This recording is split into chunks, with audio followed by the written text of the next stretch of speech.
कहते हैं एक पल में बहुत कुछ बदल जाता है। तेजस जहाज के पायलट ने भी उस एक पल का इस्तेमाल करने की पूरी कोशिश की थी।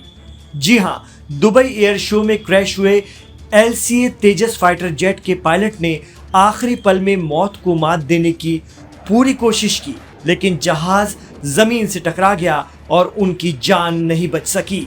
यह हादसा उस वक्त हुआ जब फाइटर जेट एयर शो में एक बेहद खतरनाक स्टंट कर रहा था। मीडिया रिपोर्ट बता रही है कि तेजस फाइटर प्लेन नेगेटिव जी टर्न करते वक्त अचानक नीचे की तरफ गिरने लगा। फाइटर जेट के एयर शो के दौरान नेगेटिव जी एक ऐसी स्थिति होती है जब विमान उल्टी दिशा में जोर से घूमता है और उसकी बॉडी पर ग्रेविटी का उल्टा दबाव पड़ने लगता है।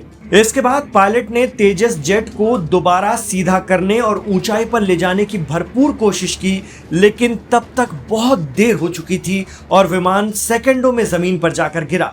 एक्सपर्ट बताते हैं कि नेगेटिव जी में पायलट के शरीर के भीतर भी खून सिर की तरफ तेजी से चढ़ जाता है, जिससे पायलट को भी बहुत संभल कर आगे बढ़ना होता है। ऐसे में विमान को नियंत्रण में रखना बहुत मुश्किल काम है। वीडियो से अंदाजा लगाया जा रहा है कि पायलट आखिर तक विमान को संभालने और सीधा करने की कोशिश करते रहे, लेकिन आखिरी पल में उन्हें कामयाबी नहीं मिल सकी। तेजस का डिजाइन जानबूझकर इस तरह से रखा गया है कि ये एयर शो और युद्ध दोनों में बिजली की गति से मुड़ सके।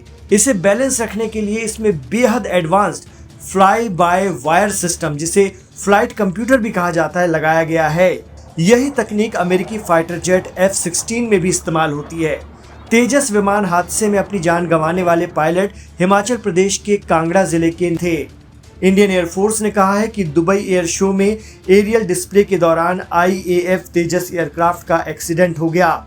एक्सीडेंट में पायलट को जानलेवा चोटें आईं और उनकी जान नहीं बचाई जा सकी। इंडियन एयरफोर्स को जान के नुकसान पर गहरा दुख है, ये भी कहा गया है, और वो इस दुख की घड़ी में दुखी परिवार के साथ मजबूती से खड़ी हैं। ये दूसरी बार है जब इंडियन एयरफोर्स का फाइटर जेट तेजस क्रैश हुआ। इससे पहले पिछले साल मार्च में राजस्थान के जैसलमेर के पास तेजस क्रैश हुआ था।